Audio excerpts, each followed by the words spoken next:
in collaborazione con Glam Vision e Ottima Trento. Dal trasferimento di JJ4 a M49 ai 680 nuovi cartelli sugli orsi, dagli incidenti con le auto ai lupi della Lessinia, Pailoni dice: i corridoi faunistici non sono una priorità.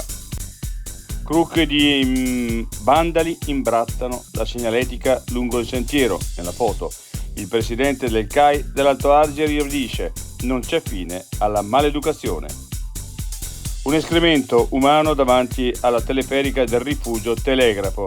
Escludo si tratti di lupo. No comment. Preparate i vostri pili ad attendere l'estinzione. A soli 8 anni salva il padre colpito da un infarto alla guida fermando l'auto. Il presidente Mattarella consegna l'attestato d'onore a Matteo Zago. Matteotti oggi sarebbe in prima fila per denunciare le strutture politiche di questa destra. Intervista al giornalista Concetto Vecchio che sarà venerdì 17 maggio a Trento.